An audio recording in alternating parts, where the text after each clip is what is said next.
नमस्कार, बहुत बहुत स्वागत है आपका। बात करने जा रहे हैं चंदे की। जी हां, चंदे का पैसा जो कि चुनाव के लिए बहुत ज्यादा जरूरी होता है, चुनाव जीतने के लिए बहुत ज्यादा जरूरी होता है। चुनाव के लिए क्यों जरूरी होता है? क्योंकि आपको अपना इंफ्रास्ट्रक्चर तैयार करना है। चुनाव जीतने के लिए क्यों जरूरी होता है? क्योंकि कितना भी मुंह बंद करवा लीजिए, ये तो सबको पता है कि चुनाव से ठीक एक रात पहले, 2 रात पहले किस तरह से बाकायदा चीजें निकलती हैं in form of different things. यानी कि कई बार बॉटल के रूप में निकलती है, कई बार गड्डी की गड्डी सौंपी जाती है।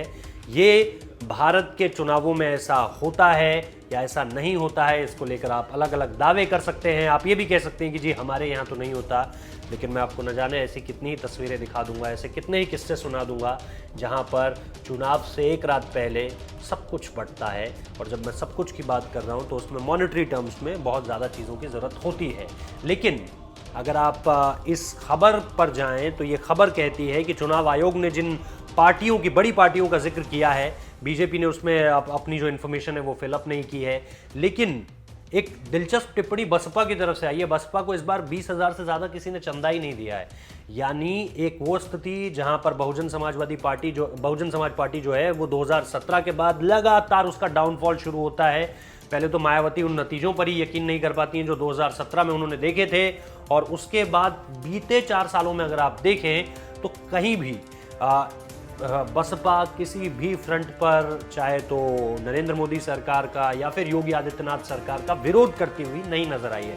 इससे पहले वो नेशनल मुद्दों पर भी खूब बोलते थे, इससे पहले वो राज्य के मुद्दों पर तो बोलते ही थे ऑब्वियसली, क्योंकि राज्य की पार्टी है।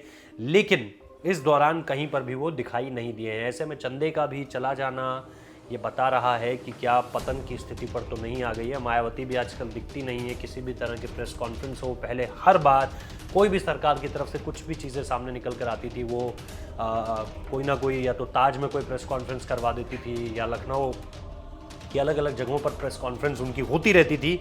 अब इन सारी चीज़ों से वो नदारत दिखती है। ऐसा क्यों हुआ है, इसके लिए तो आपको राजनीतिक टिप्पणीकार ही बताएंगे। लेकिन ये निश्चित तौर पर अब समझ में आ रहा है कि ये सारी की सारी चीज़ें जो हैं वो एक तरफ इशारा कर रही हैं, और वो है बसपा का पतन।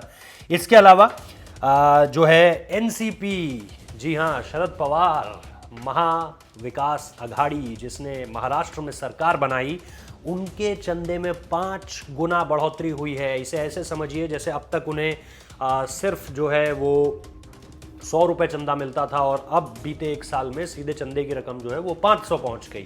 तो इंटू 5 बढ़ोतरी हुई है। और इंटू 5 बढ़ोतरी का मतलब ये है कि एनसीपी को लेकर के कहीं ना कहीं देश में जो माहौल है वो इसलिए भी बदला है क्योंकि वो महाराष्ट्र में सरकार चला रहे हैं। महाराष्ट्र यानी मुंबई का जिक्र होना बहुत लाजमी। मुंबई यानी देश की आर्थिक राजधानी, यानी कॉरपोरेट या फिर इसके अलावा बिजनेस, सारी की सारी चीज़ों को लेकर बहुत अहम माना जाता है। तो इसीलिए ये एक बड़ा बदलाव देखने को मिला। तो एक तरफ बसपा का पतन, दूसरी तरफ राइज ऑफ एनसीपी। बहुत बहुत शुक्रिया इस वीडियो को देखने के लिए।